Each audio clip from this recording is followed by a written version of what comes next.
하나님의 말씀은 신명기 28장 1절에서 6절의 말씀입니다. 신명기 28장 1절에서 6절의 말씀입니다.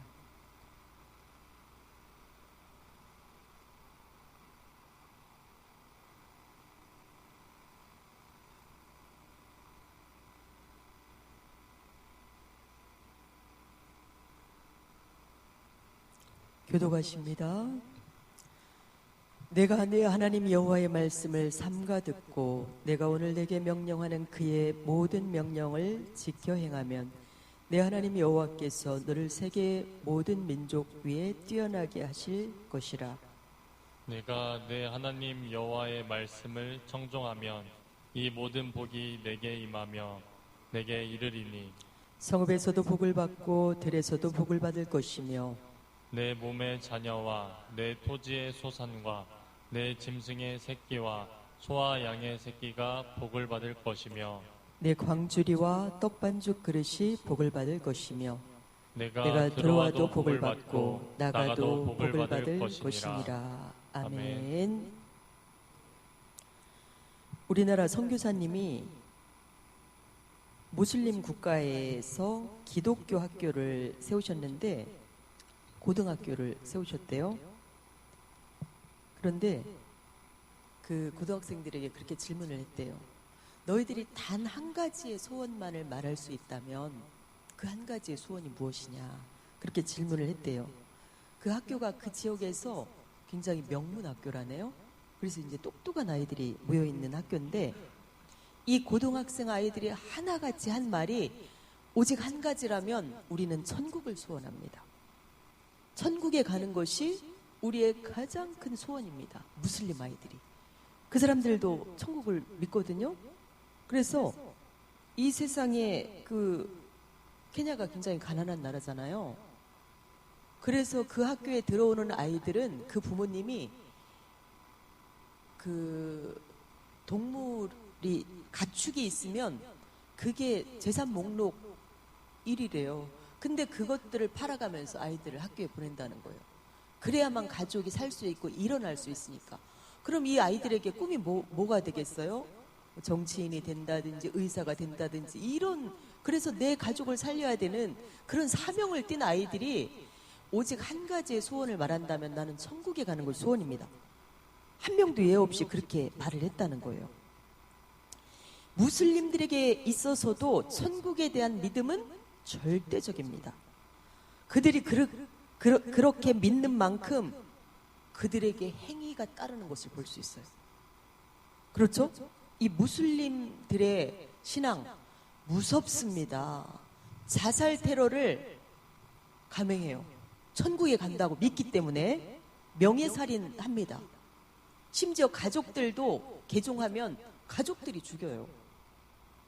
또 돼지고기를 먹지 않고 평생을 여자들은 히잡을 쓰고 그렇게 살아요. 아무리 더운 날에도. 이들이 천국을 믿는 그 믿음으로 따르는 그 행위는 기독교인과 비교 불가해요. 진리가 아님에도 불구하고 이들은 이런 자기들의 교리에 대한 순종에 따르는 것을 볼 수 있어요. 기독교에서 혼동하는 이 굉장히 중요한 주제예요. 오늘 하나님이 저는 사실 오늘 이 설교를 준비한 게 아니었어요. 하나님께서 이렇게 인도를 하시는데 기독교에서 너무너무 혼동하는 것이 무엇이냐? 그것이 바로 율법주의냐 순종이냐. 율법주의와 이 순종의 문제, 이것을 혼동하는 문제예요. 율법주의가 무엇인가를 정말 잊어버리지 않도록 제가 말씀을 드립니다. 율법을 지켜서 구원을 얻고자 하는 것. 제가 언제든지 다시 질문을 드리면 대답하실 수 있도록 기억하셨으면 좋겠어요. 율법주의란 자신이 율법을 지켜서 구원을 얻고자 하는 것이 율법주의입니다. 동의가 되시나요? 예, 율법을 지켜서. 그런데 지금 이것을 사람들이 어떻게 오해를 하느냐? 순종을 부정하는 것으로 오해를 해버려요. 율법주의로 구원을 얻으려고 하기 때문에 순종은 중요하지 않은 것으로 오해를 해버린다니까요. 이게 심각한 문제입니다. 유대인들은 율법주의자들이었어요. 그렇죠? 그래서 그들은 예수님을 복음으로 받아들이지 않습니다. 왜요? 우리가 율법 지켜서 구원받을 수 있으니까. 그게 그들의 믿음이니까. 복음이신 예수님이 오셨는데 우리는 필요하지 않아. 우리는 율법 지켜서 구원받을 거야. 이것이 율법주의예요. 그런데 성경이 말씀하시는 것은 무엇입니까? 율법을 지켜서 의인이 될 수 있다, 없다? 없다예요. 율법을 지켜서 의인이 될 수 없다. 그럼 이렇게 말하면 그러니까 율법은 지키는 게 중요하지 않아. 이렇게 오해를 해버린다니까요.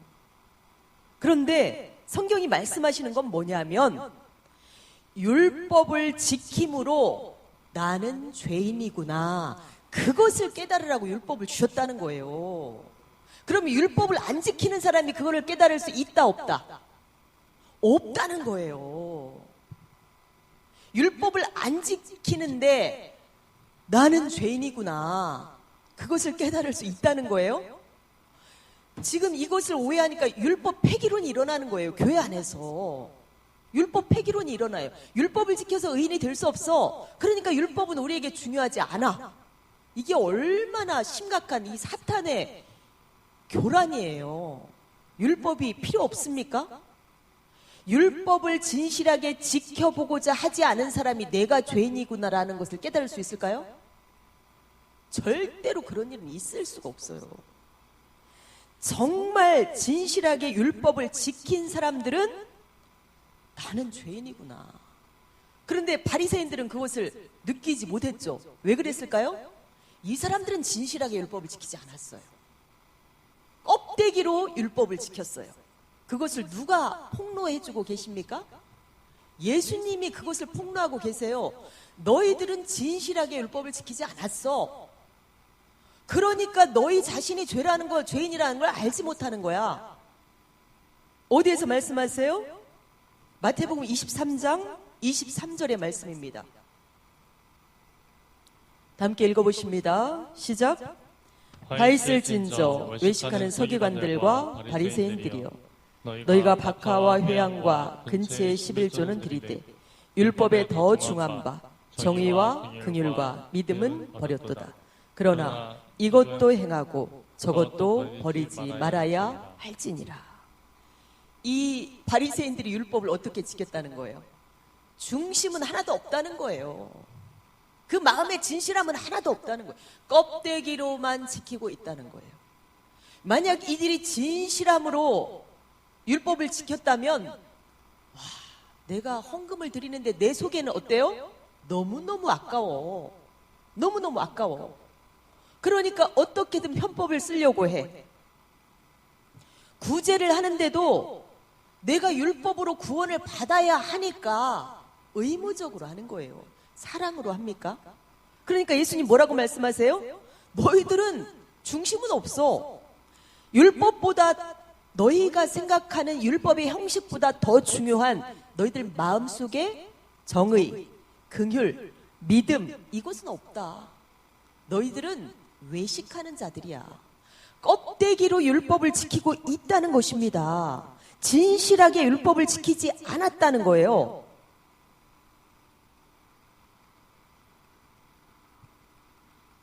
로마서 33장 20절의 말씀 보시겠습니다. 만약에 율법을 진실하게 지키면 이렇게 된다고 사도 바울이 말하는 거예요. 읽어보십니다. 시작. 그러므로 율법의 행위로 그의 앞에 의롭다 하심을 얻을 육체가 없나니 율법으로는 죄를 깨달음이니라. 외적인 행위가 아니라 그 중심에서 물질을 드리면서도 아까워하고 구제를 하면서도 마지못해 억지로 하고 그럴 수밖에 없는 자기 자신을 발견하도록 하는 것이 율법이라는 거예요. 그런데 껍데기만 지키니까 이 율법의 기능이 그들에게서 역사했습니까? 역사하지 않았어요. 그들이 정말 제대로 율법을 지켰다면 자기들의 행위를 자랑할 수 없습니다. 나는 이렇게 구제를 하면서도 억지로 마지못해 형식적으로 하고 있구나. 이것을 깨달아야 되는데 그냥 보이는 것을 자랑으로 여겼다는 거예요. 그래서 행위로 의롭다 하심을 얻을 수 없기 때문에 율법을 폐기해야 된다거나 율법을 지키지 않아도 된다, 이런 말씀이 절대로 아니라는 것을 우리가 이해를 해야 된다는 거예요. 사도 바울이 율법을 폐기하자고 말합니까? 절대로 아니라는 거예요. 다만 말하는 것은 율법이 그 중심까지 변화시킬 수는 없다, 그것을 말하는 거예요. 그렇죠. 율법이 그 중심, 우리 속에 그 근본적인 본성을 변화시킬 수 있나요? 구제를 하는데 내 속에서 막 사랑이 막 올라오나요? 구제를 하면서? 안 나와요. 우리의 본질 자체를 율법이 바꿀 수는 없다는 거예요. 그것을 하면서 그거를 느껴야 된다는 거예요. 주님이 이렇게 영혼을 사랑하고 구제하라고 하는데 내 속에는 사랑이 없구나. 내가 구제를 하면 할수록 나에게는 사랑이 없구나. 그것을 느끼라는 거예요. 주님께 헌신하면서도 너무나 버거워. 실제 이스라엘 사람들이 그렇게 말했어요. 말라기에. 하나님을 섬기는 거 왜 이렇게 복잡해? 뭘 이렇게 제사법을 하나님은 복잡하게 만들어놨어? 왜 이렇게 번거로워? 사실은 솔직하게 자기의 그 모습을 보라고 율법을 주신 거예요. 그것을 보라고 하면서 자기의 자신을 볼 수 있도록, 나는 어쩔 수 없는 죄인이구나. 내가 아무리 율법을 지킨다고 해도 나는 위선자구나. 그것을 보고 예수님이 오셨을 때 주님만이 나의 소망이십니다. 나는 율법을 지키면서 내가 의롭게 돼보고자 했는데 저는 불가능하다는 것을 알았습니다. 그러면서 예수님을 받아들이라고 율법을 주셨다는 거예요. 그런데 그것을 지키는 것을 자랑으로 여긴다. 벌써 율법을 주신 목적을 알지 못한다는 거예요. 그런데 율법으로 의롭게 될 수 없다라고 한 그 말씀을, 율법은 필요 없어, 그러니까 율법으로는 구원도 불가능하고 의롭게 되는 것도 불가능하니까 율법은 필요 없어, 이렇게 율법 폐기론이 교회 안에 지금 만연하고 있는 거예요. 순종은 할 수 없어. 그러면서 예수님을 믿어도 거듭나기 전에는 순종이 불가능하다는 것이, 이것이 아주 사람들 속에 공론화돼 버렸어요. 예수님을 믿어도 거듭나지 않으면 순종이 불가능하대요. 그럴까요? 세상에서도 믿음과 행동은 분리될 수 없는 개념입니다. 무엇을 믿으면 반드시 그 믿음에 대한 행동이 따라옵니다. 그렇지 않습니까? 내가 믿어, 그렇게 말하는데 행동이 안 나오면 우리는 그 사람을 멀리합니다. 그렇지 않겠습니까? 믿는다고 하고 사랑한다고 하는데 나한테 하는 것을 보면 아니야, 우린 그 사람 딱 손절해버려요. 그렇지 않습니까? 세계적인 투자가 워렌 버핏, 이 사람과 함께 식사를 하는데 250억이었다고 합니다. 이 250억을 지불한 사람이 왜 그 돈을, 이 사람 돈이 남아 돌아서 그냥 이 정도는 그냥 껌값이니까 250억 내고 그냥 저 사람하고 밥 한번 먹자, 이런 목적일까요? 아니에요. 이 사람에게 250억을 투자하면 그 이상의 가치를 자기가 얻을 수 있다고 믿기 때문에 그것을 투자합니다. 믿기 때문에. 그리고 실제 그렇게 한 사람이 그것보다 훨씬 능가하는 수익을 올렸다고 하더라고요. 그 투자의 그런 정보를 배워서. 우리도 마찬가지예요. 우리가 투자할 돈이 없어서 그렇지 투자해서 많은 돈을 수익을 낼 수 있다는 그런 우리가 확실한 정보가 있다면 어떻게 하겠어요? 얻을 수 있는 대로 빚을 내서라도 투자합니다. 이게 믿음이에요. 그게 믿음이라니까요. 정말 확실한 정보라면 내가 지금 어느 곳에 땅을 사면 그곳이 수년 내에 몇 배로 오른다. 그것을 알면 진짜 빚을 내서라도 그걸 산다니까요. 이게 믿음이거든요. 근데 믿는데 근데 자기는 전혀 아무것도 안 해. 사기꾼들이 그러죠. 확실하게 거기에 투자하면 법니다. 이렇게 말해. 자기는 안 해. 이게 사기꾼이죠. 돈 벌 것 같으면 다른 사람 하도록 내비두겠습니까? 자기가 먼저 하지? 믿음은 이렇게 행동이 따를 수밖에 없다니까요.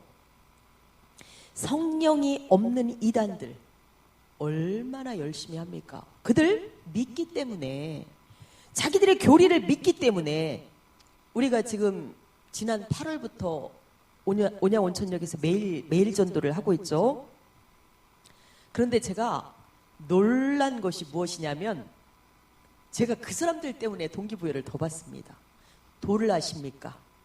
이 사람들이 정말 8월부터 지금까지 저희가 하루도 안 빼놓고 이제 어웨이크라든가 이런 일 외에는 우리가 하루도 안 빼놓고 나가거든요. 그런데 그 사람들을 단 한 번도 안 만난 적이 없어요. 도를 아십니까? 이 사람들. 이 사람들에게 성령이 있습니까? 거듭났습니까? 그런데 그들은 그렇게 하는 사람이 한두 사람이 아니에요. 제가 얼굴을 기억하는 사람만도 한 10명 정도는 되는 것 같아요. 단 하루도 빼놓지 않고 그렇게 전도를 하고 있어요. 제가 그들을 보면서 가짜 교리도 저렇게 열심히 하는데 진짜 교리를 가진 데가 질 수 없지. 제가 이런 동기부여를 받거든요. 그리고 하나님의 교회, 하나님의 교회라고 표현하기도 그래요. 장길자 교회, 지금은 장길자 교회예요. 장길자 교회, 또 신천지, 여호와의 증인, 이 사람들 있잖아요.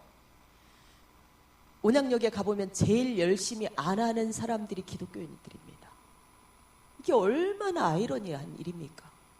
진짜를 믿는다고 말하면서 가짜 종교들보다도 열심히 안 해요. 이게 믿음입니까? 이걸 믿음이라고 하나님께서 인정하시겠느냐고요.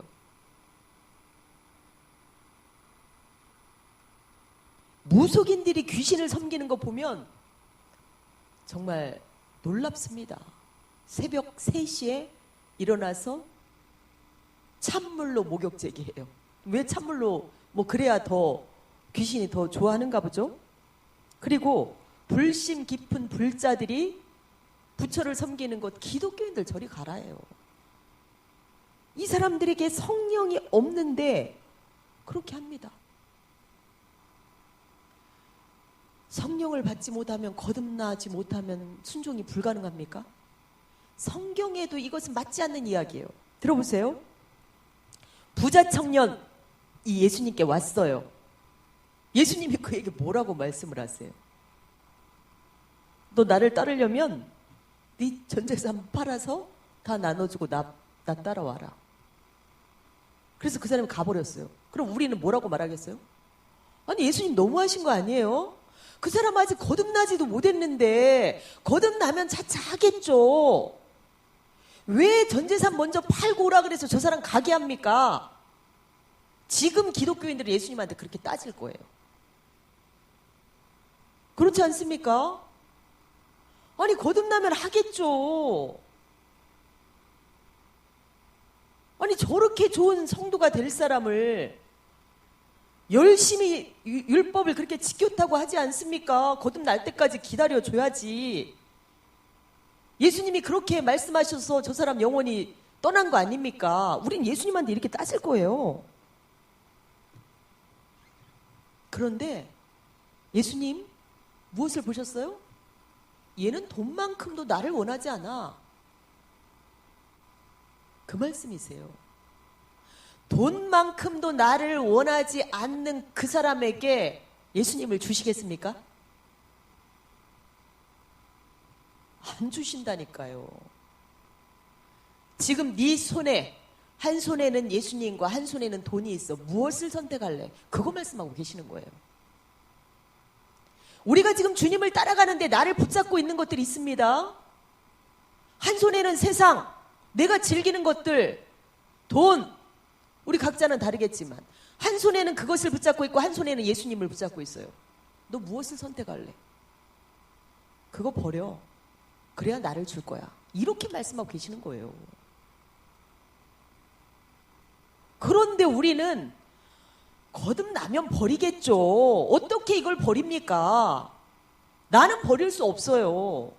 이렇게 우리가 오해를 하고 있는 거예요. 말씀을. 주님이 말씀하세요. 네가 선택해라. 나를 원한다면 나를 주겠다. 그렇지만 네가 세상을 원하고 돈을 원한다면 너는 나를 얻을 수 없어. 그렇게 말씀하고 계시는 거예요. 밭에 감추인 보화. 이 말씀도 제가 이것을 지금 하나님이 다 이렇게 열어주고 계시는 거예요. 이제까지 제가 이해했던 것과 다르게 하나님이 열어주고 계시는 거예요. 오늘 말씀을 주시면서 밭에 감추인 보화. 이 사람도 마찬가지예요. 보화를 먼저 주셨습니까? 아니에요. 보화를 발견한 이 사람이 스스로 가서 자기가 할 수 있는 모든 것을 팔아서 자기가 샀어요. 그러면은 저 밭에 보화가 있지만 나는 그냥 그림의 떡이구나 하고 갔다면 이 사람에게는 아무 변화도 없어요. 그렇지 않겠습니까? 그런데 이것을 발견한 사람 어떻게 했어요? 우리가 뭐 자세하게 성경에 기록은 안 되어 있지만 뭐 지금으로 말하면 그 고리대금이라도 빌렸겠죠. 그렇지 않습니까? 그게 뭐예요? 그게 믿음이에요. 내가 그것을 얻기만 한다면 지금의 내 이 삶, 다른 사람의 소장농, 근근히 내가 날마다 땅을 파지 않으면, 노동을 하지 않으면 살 수 없는 이 삶, 내 자녀들에게 물려줄 수밖에 없는 이 가난, 내가 저 보화를 얻기만 하면 다 끝나요. 그 믿음이 있으니까 가서 어떤 빚이라도 끌어오는 거예요. 이게 믿음이지 않습니까? 그런데 아무것도 안 해. 내가 그것을 보기는 봤어. 그런데 뭐 돈 있는 사람이 저 밭 사면 좋겠네. 그렇게 했다면 그 사람의 인생은 아무런 변화가 없어요. 내가 해야 된다는 거예요. 내가 팔아야 된다는 거예요. 내가 행동해야 된다는 거예요. 내가 취해야 된다는 거예요.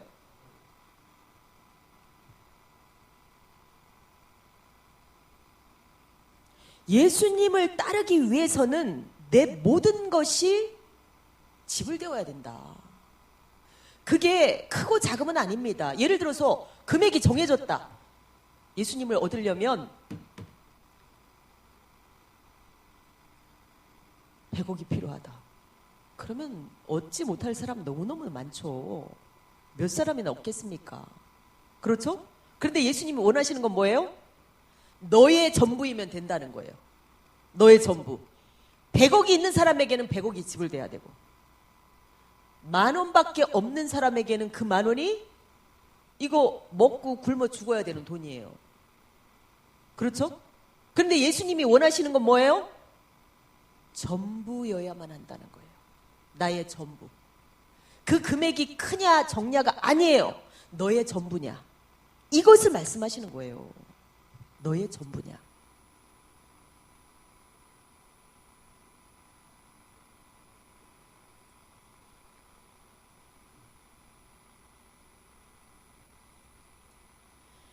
예수님께서, 하나님께서 이스라엘 백성이 순종하지 않는 것을 너무너무 안타까워 하시면서 그 본보기로 불러온 사람이 누구예요? 본보기로 불러온 사람이 바로 레갑의 후손들이에요. 이 레갑의 후손들이 어떤 사람이냐? 자기 선조 요나답이라는 사람이 너희는 평생 동안 포도주를 먹어서는 안 돼. 이게 쉬운 일이겠습니까? 포도주를 먹으면 안 돼. 그리고 정착하면 안 돼. 집을 짓고 정착하지 말고 밭을 경작하지 말고 너희는 유목민으로서 그렇게 살아야만 해. 이렇게 명령을 했다는 거예요. 그런데 하나님의 백성들은 하나님이 어떤 기적을 보여줘도 순종을 안 하는데 이 레갑 족속들은 자기들의 선조의 말을 철저하게 대대로 지키고 있었던 거예요. 하나님이 이스라엘 백성을 너희들의 그 행태를 고발하시기 위해서 이 레갑 족속을 불러다가 예레미야에게 말씀하세요. 그 사람들 불러다가 포도주를 아주 근사하게 상을 차려놓고 권해봐라. 그러니까 이들이 왔을 때 그래요. 우리는 안 먹습니다. 왜냐하면 우리 선조 요나답이 하지 말라고 했습니다. 하나님 뭐라고 말씀하시느냐? 예레미야 35장 16절 말씀 읽어보십니다. 레갑의 아들 요나답 자손은 그의 선조가 그들에게 명령한 그 명령을 지켜 행하나 이 백성은 내게 순종하지 아니하도다. 사람이 명령한 것도 사람들이 지키는데 하나님의 명령을 지키지 않아요. 지킬 수 없어서 안 지켰을까요? 아니라는 거예요. 아니라는 거예요. 사람의 명령도 거짓 교리도 사람들은 지킬 수 있어요. 그럼 구약의 이스라엘 백성들 안 지킨 사람들에게 구원이 주어졌나요? 완전할 수 없지만 지키는 사람들에게 구원이 주어졌어요. 성경에서는 끊임없이 순종을 명령하세요. 끊임없이. 에덴 동산에서 쫓겨난 것 자체가 불순종 때문이었기 때문에 다시 구원을 받는다는 건 곧 어떤 의미냐? 순종이 회복된다는 거예요. 오늘 본문에서 순종하는 사람에게 복이 약속되어 있습니다. 그렇죠? 순종하는 사람에게. 화면을 보시고 오늘 본문 1절과 2절 화면을 보시고 읽습니다. 시작. 그의 모든 명령을 지켜 행하면 내 하나님 여호와께서 너를 세계 모든 민족 위에 뛰어나게 하실 것이라. 내가 내 하나님 여호와의 말씀을 청종하면 이 모든 복이 내게 임하며 내게 이르리니. 순종하면 이 땅에 복을 주겠다. 이렇게 약속하시는 이유가 무엇일까요? 사실 이것을 세속적으로 표현하면 이것은 미끼입니다. 이것은 미끼예요. 뭐냐면 순종의 중요성을 가르치심에 있어서 격려하시고 가르치시기 위해서. 정작 하나님께서 우리에게 주시기 원하는 건 뭐라는 거예요? 천국이잖아요. 그렇죠? 그런데 이 순종을 격려하고 가르치시기 위해서 이 땅에서도 복을 주겠다고 말씀하시는 거예요. 이 땅에서도. 천국뿐만 아니라 이 땅에서도 복을 주겠다. 믿기라는 거예요. 순종하지 않는 사람들은 절대로 천국에 들어갈 수 없기 때문에 오늘 중요한 말씀이에요. 마태복음 7장 21절 화면을 보시고 다 함께 읽어보십니다. 시작. 나더러 주여 주여 하는 자마다 다 천국에 들어갈 것이 아니요 다만 하늘에 계신 내 아버지의 뜻대로 행하는 자라야 들어가리라. 여기서 믿기만 하면 들어간다는 그런 의미가 아니죠. 그렇죠? 순종 안 하는 사람들은 천국에 못 들어간대요. 그리고 성경의 가장 중요한 교리서, 성경의 가장 중요한 교리서라고 한다면 어디를 꼽을 수 있죠? 로마서입니다. 복음의 핵심, 복음의 진수를 담고 있는 것이 바로 로마서예요. 그 로마서의 시작과 끝을 사도 바울이 뭐라고 쓰고 있는지 로마서 1장 5절의 말씀 다 함께 읽어보십니다. 시작. 그로 말미암아 우리는 은혜와 사도의 직분을 받아 그의 이름을 위하여 모든 이방인 중에서 믿어 순종하게 하나니. 믿도록 하는 것은 곧 어떤 사람들을 만든다는 거예요? 믿음과 순종은 동전의 양면이에요. 왜 믿게 하려고 하시는 거예요? 순종의 사람이 되게 하기 위해서. 그런데 믿기만 하면 천국에 가나요? 그 다음에 마지막 부분 16장에서 또 이렇게 말합니다. 화면을 보시고 읽습니다. 시작. 16장 26절. 이제는 나타내신 바 되었으며 영원하신 하나님의 명을 따라 선지자들의 글로 말미암아 모든 민족이 믿어 순종하게 하시려고. 믿어 순종하게 하시려고 예수님을 보내셨다는 거예요. 복음을 주셨다는 거예요. 순종이 없는 믿음을 하나님께서 인정하시지 않습니다. 물론 거듭나기 이전의 순종과 거듭난 이후의 순종은 성격도 다르고 차원도 다릅니다. 어떻게 다를까요? 거듭나기 이전에는 주님을 만나기 위해서 순종해요. 주님을 따르기 위해서 순종해요. 밭에 감춘 보화를 발견한 사람이 다 팔아서 그 밭을 사듯이, 또 제자들이 오순절 이전에 어떤 대가를 지불했는지를 보시면 순종 이전에 거듭나기 이전에 순종이 불가능하다? 이렇게 말하는 건 이건 말이 안 되는 거예요. 오순절날 성령 받기 이전에 제자들이 예수님을 어떻게 따랐습니까? 정말 다 포기하고 다 버리고 주님을 따랐어요. 다 버리고. 그렇지 않습니까? 그리고 그렇게 예수님을 따르지 않은 사람들 다 떠나갔다고 성경은 기록하고 있어요. 왜요? 자기에게 이익이 안 될 때 다 떠나갔어요. 그 사람들에게 예수님을 주셨습니까? 안 주십니다. 그런데 제자들이 거듭나기 이전에 예수님을 따를 때 그들의 중심이 어땠어요? 따르기는 하지만 온전하지 못했죠. 그래서 서로 높아지려고 막 싸웠죠. 다투었잖아요. 서로 높아지려고, 서로 예수님 좌우 양편 차지하려고. 그럼에도 불구하고 그들이 순종이 있었기 때문에 그들이 성령을 받고 진짜 예수님을 받게 됩니다. 그렇죠? 그 다음에 거듭난 이후에 이 사람들의 순종의 질이 어떻게 달라져요? 그때부터는 눈에 예수님이 안 보여도 예수님 사랑합니다. 생명 아낌없이 드립니다. 이렇게 약간의 질이 달라지고 그 중심이, 진실함이 달라졌던 것 뿐이지 외적으로는 차이가 있었나요? 큰 차이가 없었어요, 사실은.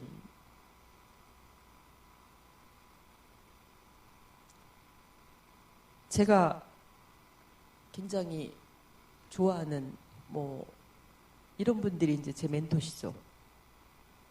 지금은 고인이 되신 그 케냐 선교사님, 이원철 선교사님, 이분의 설교 중에 나온 간증인데, 어느 날 그냥 무슬림만 있는 지역에 소문으로 기독교인이 한두 명 있다, 그 얘기를 듣고 차를 비포장도로를 3시간을 넘게 운전을 해서 가서 내가 예배드리러 왔다, 여기에 기독교인이 있다고 들어서 그랬더니 여기는 없습니다. 그러니까 그냥 주저 앉아버렸대요.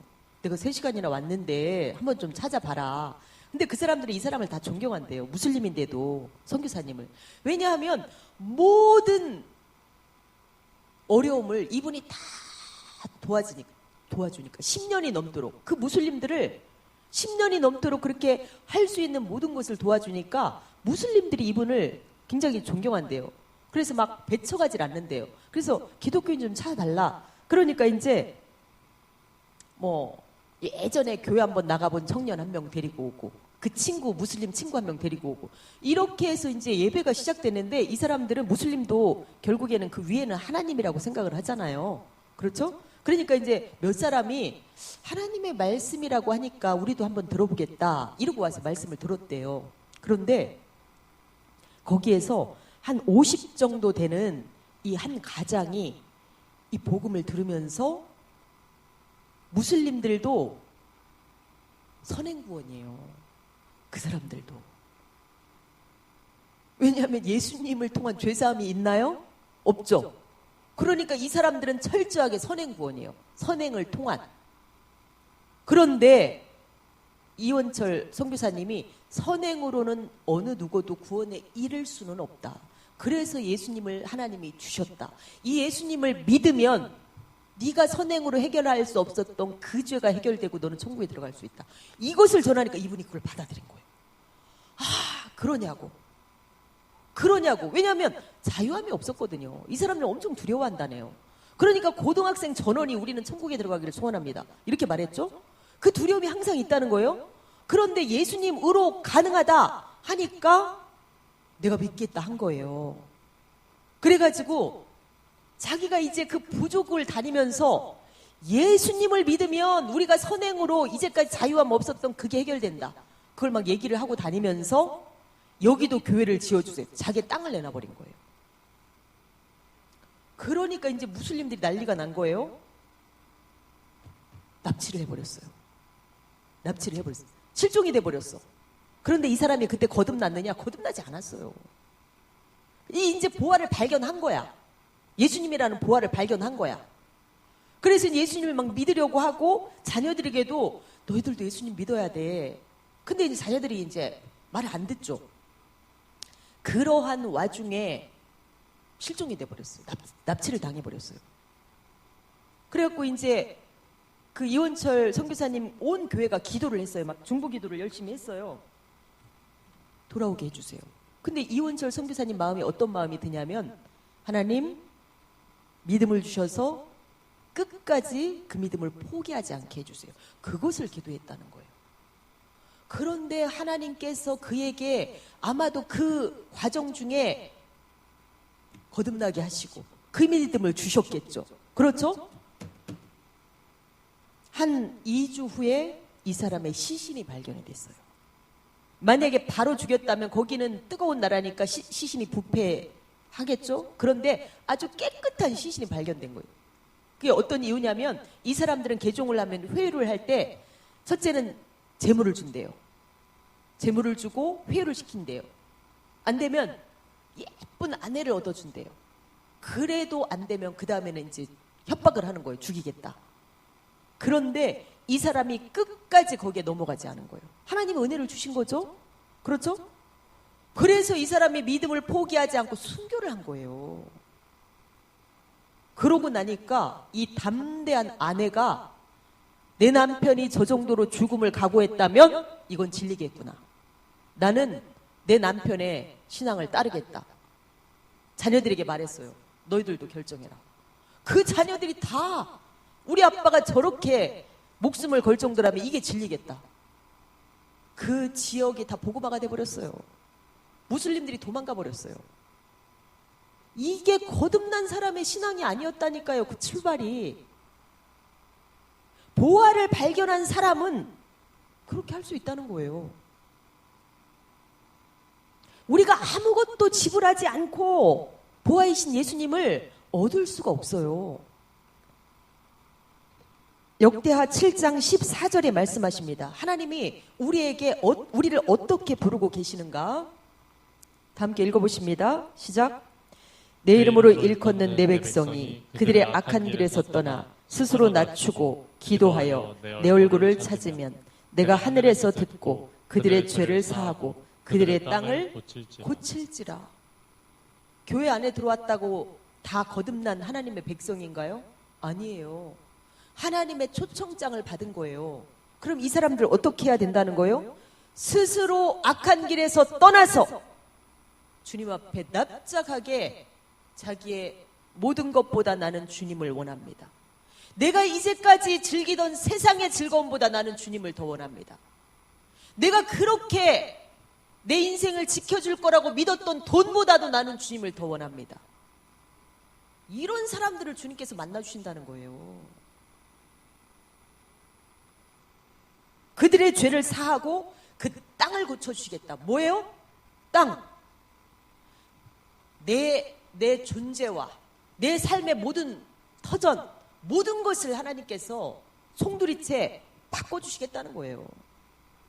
주님을 만나는 데는 전부라는 대가지불이 필요해요. 나에게 있어 전부라는 대가지불이 필요합니다.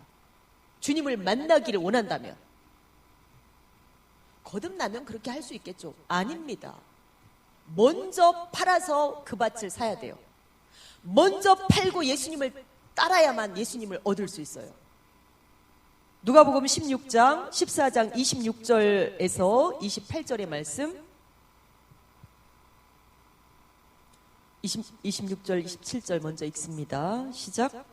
무릇 내게 오는 자가 자기 부모와 처자와 형제와 자매와 더욱이 자기 목숨까지 미워하지 아니하면 능히 내 제자가 되지 못하고, 누구든지 자기 십자가를 지고 나를 따르지 않는 자도 능히 내 제자가 되지 못하리라. 전부를 걸어라. 거듭나면 그렇게 하겠죠가 아닙니다. 예수님 시대에 예수님을 따랐던 수많은 사람들이 떠나갔어요. 이것을 하지 못해서, 하기 싫어서. 예수님과 내가 원하는 것을 양손에 들고 부자 청년처럼 그것을 포기하지 못해서 예수님을 떠나갔다니까요. 부자 청년은 보여준 하나의 본보기일 뿐이에요. 수많은 사람들이 부자 청년처럼 예수님을 떠나갔어요. 그것을 버리지 못해서. 내가 이제까지 누리던 세상의 즐거움.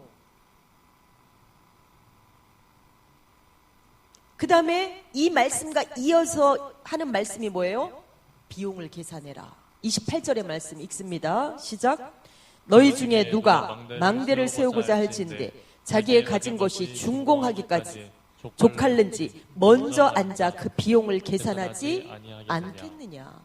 이 비용 계산하지 않은 사람들 중간에 다 떠나가요. 뭐 이렇게 예수님 믿는 거 어려워. 왜 이렇게 예수님이 나를 안 만나주셔? 내가 믿으면 만나주셔야 되는 거 아니야? 이러고 다 떠나가는 거예요. 자기 전부를 걸지는 않았으면서. 비용 많이 드네. 예수님 따라가는데 뭐 이렇게 버리라는 게 많아. 비용이 너무 많이 들어. 난 포기할래. 이렇게 된다는 거예요. 미리 앉아서 앞에서 26절, 27절에서 말씀하시는 거예요. 네 전부, 네 부모와 처자와 형제와 네 목숨까지. 다른 복음서에는 토지와 네 모든 것들 다 걸어라. 그러면 나를 주겠다. 그리고 나를 줌과 동시에, 영생을 줌과 동시에 네가 버린 것들의 100배를 주겠다. 이건 믿기예요. 육신의 복은 믿기예요. 너 버리는 거 어렵니? 버리고 나 따라오면 내가 그거 다시 다 돌려줄 거야. 이건 믿기예요. 우리가 버리는 거 어려워하잖아요. 벌벌 떨잖아요. 이거 버리면 나 죽을 것 같잖아요. 근데 예수님 뭐라고 말씀하세요? 내가 영생과 함께 네가 버린 거 다 돌려줄 거야. 염려하지 말고 버리고 따라와. 믿기입니다. 오늘 본문의 복도 마찬가지예요. 우리의 순종을 격려하시는 거예요. 염려하지 마. 네가 나를 위해서 다 버려도 다시 돌려줄 거야. 아브라함에게 이삭을 바쳐라. 아브라함은 믿었어요. 내가 바치면 우리 하나님은 다시 살려서 돌려주실 수 있는 분이야. 이게 아브라함의 칭찬받은 믿음이에요. 우리에게 그 믿음을 요구하시는 거예요. 어제 전도를 하는데 어제 같은 날이 없었어요. 너무나 많은 사람들이 흔쾌하게 와서 전도지를, 제가 손에 전도지를 들고 있는데 주는 사람 거의 다 받아가서 전도지가 떨어져 다시 가방에 가 전도지 갔다가 깜짝 놀랐어요. 근데 그걸 저만 느낀 게 아니라 우리 셋이 다 느꼈어요. 이상하네. 오늘은 왜 이렇게 사람들이 전도지를 저렇게 받아가지? 그랬어요. 그럼 열매는 뭐냐? 그것은 우리가 씨를 뿌리고 있는 거예요. 때가 되면 우리가 상상할 수 없는 열매들을 저는 하나님이 주실 거라고 확실히 믿습니다. 그렇게 약속하셨으니까. 그런데 오늘 이 현상이 뭘까? 그러면서 제가 그랬어요. 우리가 특별히 한 게 없는데 우리가 한 게 있다. 주님이 말씀을 내 입에서 떠나지 말게 하며 와 우리가 읊조리기를 열심히 했더니 하나님이 이런 은혜를 주시나? 제가 그런 말을 했거든요. 어제 11차 기도 메시지가 뭐였어요? 무엇이든지 구하는 대로 원하는 대로 구하라. 그러면 내가 주겠다. 이게 하나님의 마음이에요. 우리가 하나님 안에서만 구하기만 하면 무엇이든지 원하는 대로 주신대요.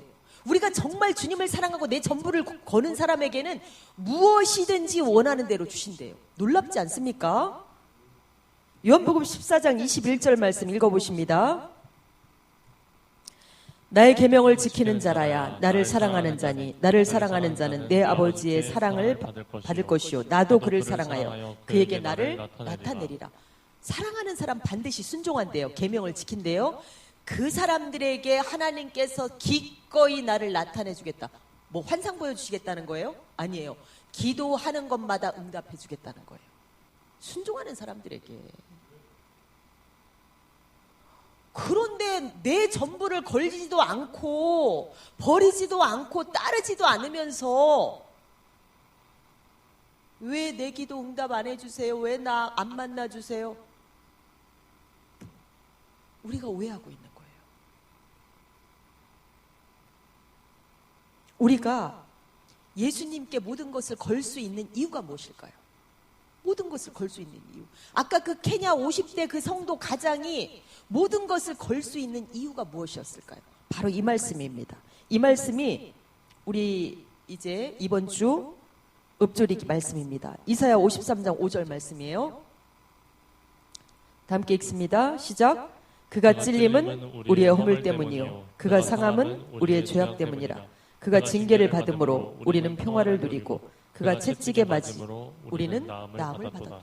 그분이 나를 위해서 내가 천국 갈 모든 죄를 지불하시고 내가 이 땅에서 받아야 할 모든 저주를 지불하시고 내 질고까지 다 지불하셨다는 거예요. 다. 우리가 이 땅에서 죄 때문에 받아야 될 가난이라든지 땅에서 받게 될 저주까지 다 지불했다는 거예요. 천국의 구원을 주실 뿐만 아니라 제가 이 말씀을 제가 기도했어요. 주중에 하나님 이번 주에 읊조리기 어떤 말씀을 할까요? 하고 제가 기도를 했어요. 자는데 제가 코로나 그 백신을 맞고 온 부작용이 뭐였냐면 자다가 하체 비만이 오는 거예요. 다리 마비가 와요. 굉장히 여러 번 있었어요. 그럼 그 마비가 딱 오잖아요. 큰 통증하고 같이 와요. 그러면 그 마비와 통증이 풀릴 때까지는 몸을 뒤척일 수도 없어요. 그렇게 가만히 누워서 그냥 기도하고 누워 있어야 돼요. 처음엔 엄청나게 무섭더라고요. 근데 어느 순간에 그게 없어졌어요. 그래서 하나님이 고쳐주셨나 보다 했는데 제가 이번 주에 읊조리기 어떤 말씀 할까요, 주님? 하고 나서 그게 다시 온 거예요. 그런데 예전처럼 빨리 그게 없어지질 않는 거예요. 얼마나 무서웠겠어요. 그래서 제가 누워서 계속 이 말씀을 계속 읊조렸어요. 누워서. 그랬는데 계속 읊조리고 있는데 어느 순간에 그 통증이 사라지고 잠이 들었더라고요. 그래서 이 말씀이구나 그랬어요. 그래서 제가 확증을 했어요. 이 말씀을 읊조려야 되는구나. 우리가 이 말씀 때문에 주를 위해서 모든 것을 걸어야 된다는 거예요. 그리고 먼저 팔아서 그 밭을 사야 된다는 거예요. 먼저 팔고 예수님을 따라야 된다는 거예요. 언제까지나 만나주시면 따르겠습니다. 아니라는 거예요. 성경의 순서를 우리가 분명하게 알아야 합니다. 헛된 교리를 가진 이방 종교들도 목숨을 걸고 그 행동이 따르는 신앙생활을 하는데 우리에게 진리이신 예수님을 주셨는데 그 보화를 보기만 하고 팔지를 못해. 그래서 받지를 않아. 우리가 지금 여기에 머물러 있을 수 있다는 것입니다. 먼저 팔아야 된다는 거예요. 먼저 버려야 한다는 거예요. 주님을 얻기 위해서. 예수님 말씀하시죠? 나를 사랑한다면 순종이 따른다. 율법주의자들은 의무감으로 순종해요. 우리는 예수님을 얻기 위해서, 예수님을 사랑하기 때문에 그렇게 우리가 순종해야 된다는 것입니다. 기꺼이 누더기 같은 우리 초가집 팔아서 밭에 감추인 보화를 살 수 있는, 그렇게 순종함으로 하나님께서 약속하신 천국뿐만 아니라 이 땅에서 약속한 복도 받을 수 있는 그러한 복된 한 해가 될 수 있기를 예수님의 이름으로 축복합니다.